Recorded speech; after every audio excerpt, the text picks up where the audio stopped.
Mitro terkait dengan penggunaan tebu ya Pak ke depannya sebagai sumber etanol untuk produksi BBM dengan bioetanol begitu. Tapi terkait dengan produksi tebu sendiri Pak, untuk di tanah air sebetulnya seperti apa sampai dengan saat ini pemanfaatannya lalu ke depannya Pak? Tebu ini kan menjadi sumber Pak untuk produksi gula begitu.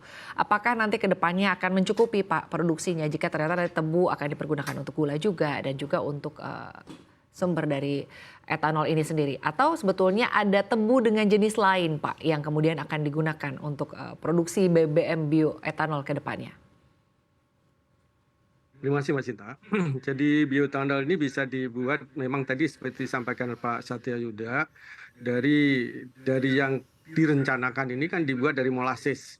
Tetapi kalau kita mengacu pada industri atau penghasil bioetanol di beberapa negara yang lain, bisa juga ini langsung dari tebu. Ini di mana kayak kalau kita melihat di Brasil misalnya, tebu di sana bisa dibuat menjadi gula atau bisa dibuat langsung menjadi BBM. Tetapi kalau kita bicara di Indonesia, kita masih perlu waktu untuk bisa membuat dari tebu yang langsung menjadi bioetanol. Oleh sebab itu kita manfaatkan dari yang sekarang ini tebu yang ada dibuat atau diproduksi menjadi gula, sedangkan di samping produk sampingannya ini kan ada satu di antaranya yang langsung sekarang dimanfaatkan adalah molasses ini. Dan kalau kita bicara tentang kebutuhan bioetanol tadi, yang kita perlu tadi disebutkan 2% aja 750.000 kiloliter. Ya, kita kalau mau persentase kita tingkatkan, kita juga harus meningkatkan produksi tebu kita.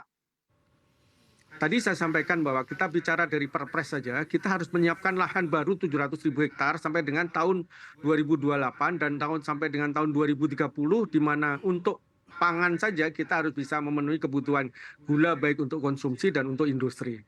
Nah kita ini nggak bisa nanam tebu itu kita mau nanam tahun depan kita nanam nggak bisa. Karena urut-urutan untuk menyiapkan benih tebu ini tidak semudah ketika kita menyiapkan benih misalnya padi atau tanaman yang lain.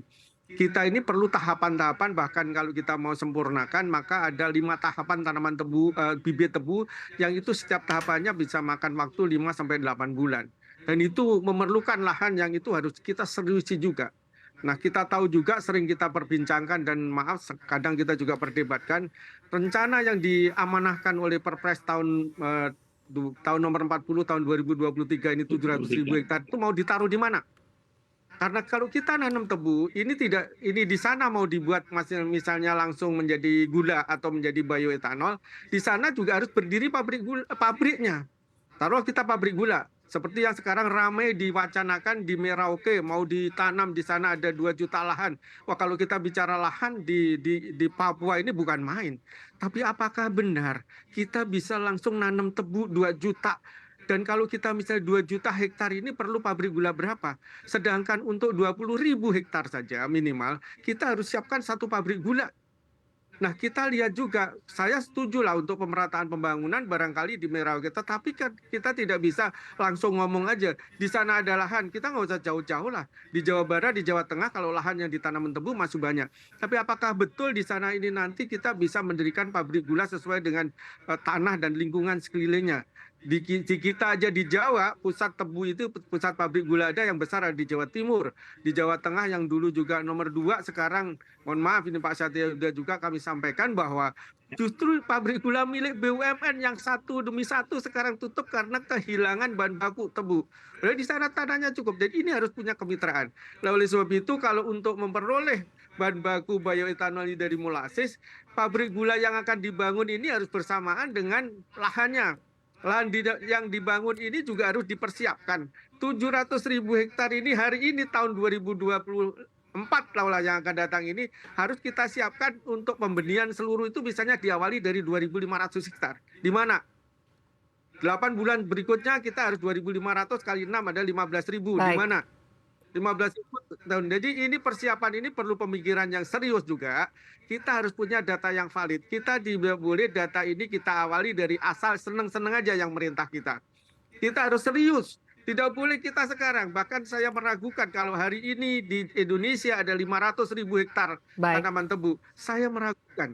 Baik, Nah, inilah keseriusan kita ini, Mbak Sinta. Saya sangat baik. setuju karena dengan banyaknya pemanfaatkan tebu akan lebih dari satu, misalnya tidak hanya gula tapi ke bioetanol akan menjadi garah juga bagi petani tebu. Baik, terima kasih. Berikutnya nanti kalau boleh kami sampaikan juga adalah hal-hal yang perlu disupport oleh Baik, pemerintah untuk meningkatkan produksi tebu kita. Terima kasih, Mbak Sinta. baik. Artinya perlu dukungan dan juga support dari pemerintah ya Pak terkait dengan produksi tebu ke depannya dan juga mungkin ketersediaan lahan ini menjadi Betul. salah satu hal yang mungkin harus menjadi perhatiannya. Satu pertanyaan terakhir bagi Pak Satya. Iya. Pak Satya, kalau dari sisi keekonomian bagaimana Den memanfaatkan atau Den melihat maksud kami pemanfaatan dari bioetanol ini untuk ke depannya? Singkat saja Pak.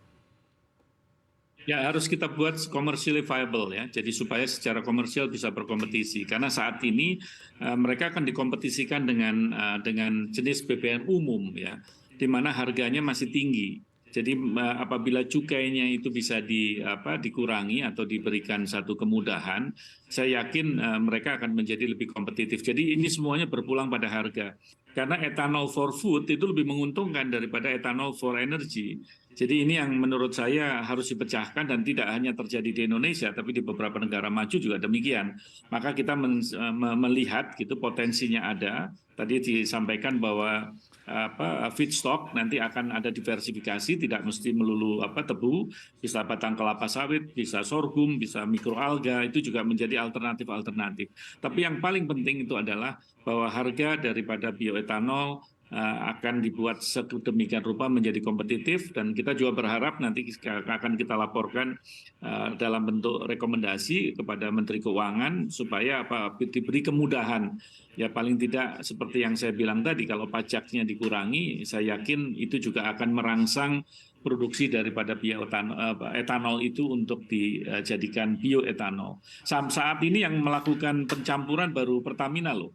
Mereka melakukan bioetanol market trial itu aja di Surabaya dan DKI Jakarta seperti yang saya sampaikan tadi.